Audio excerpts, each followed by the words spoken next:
3 दिसंबर जब हमारी पहली फ़ाइट थी, उसने झूठ बोला मुझे कि टास्क था। टास्क में आप कुछ भी कर सकते हो, जैसे फाइटिंग, झूठ, ये वो, लेकिन गालियाँ नहीं देना चाहिए। और कैरेक्टर, जो पर्सनल चीज़ें आप नहीं बोल सकते। ये सब कुछ कॉन्ट्रैक्ट में है कि आपको कुछ पर्सनल नहीं बोलना है। और फिर वो बहुत ही पर्सनल हो गया, उसे पर्सनल कमेंट्स बनाए, उसे गालियाँ मुझे दिया। मैंने इंग्लिश में गालियाँ उसको वापस दिया, लेकिन मैंने उसका कुछ पर्सनल अटैक नहीं बोला, उसके फेस के ऊपर नहीं कमेंट किया, उसके करियर के ऊपर मैंने कमेंट नहीं किया जैसे दूसरे लोगों ने किया। और उस दिन उससे वो यहाँ तक आ रहा था मेरे फेस के ऊपर, और मैं सोची थी ये लड़का मुझे मारेगा, इसलिए मैंने उसको पुश किया पहला दिन कि please stay away from me. दूसरी दिन मैंने उसके साथ बात भी नहीं किया। मैंने कहा आज I want speak to him, क्योंकि जो उसने किया मुझे अच्छा नहीं लगा, जो शाउटिंग उसने किया, I was like just stay away. और फिर मेरे पीछे से एकदम अरमान आ गया, उसने वो मॉक को हाथ से ही, जैसे मैं ऐसे कर रही थी, उसने लिया, फिर ये this came this way the handle. फिर मैंने कहा व्हाट आर यू डूइंग? उसने कहा यू कांट डू दिस, आप ये नहीं कर सकते। मैंने कहा of course I can do this, आप कौन हो कि मुझे बता रहे हो मैं क्या करूं? और फिर गालियाँ उसने दिया। उसने बोला कि आप मेरे साथ 3 घंटे के लिए आप मुझे टीज कर रहे हो। पूरा दिन मैं काम्या के साथ थी या उनके साथ। सुबह जब मैं उठी थी उस morning, you know I was very upset, I was crying कि Kamya, I can't do this. I can't do this fighting.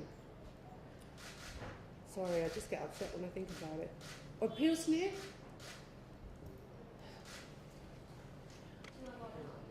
I'm just, you know, it's quite emotional, this whole thing. फिर उसने स्टिक लिया, उसने मेरे फेस के अंदर ऐसे मारा था। वो मोप ऐसा था उसका स्टिक।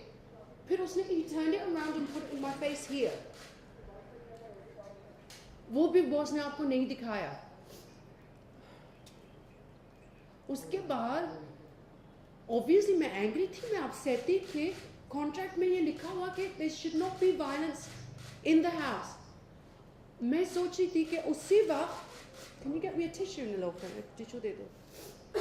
मैं सोच रही थी कि उसी वक्त कोई आएगा बिग बॉस से, सिक्योरिटी जैसे खुशहाल को उन्होंने निकाला। Tissue, thank you.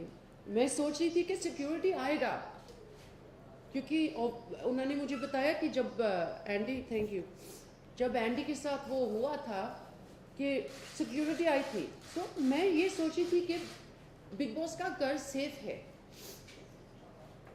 कि अगर कुछ हिंसा होगा कोई आएगा, लेकिन कोई नहीं आया। इसने ये बोला कि FIR वो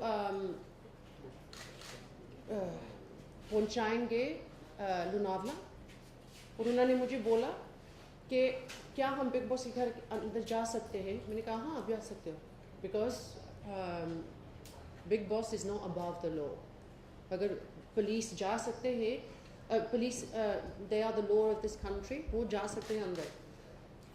फिर हमको पता लगेगा 1-2 दिन में कि क्या क्या हो रहा है। कि मेरे ख्याल में उन्होंने बोला 2-3 दिन लगेगा FIR को लोनावला पहुँचने के लिए।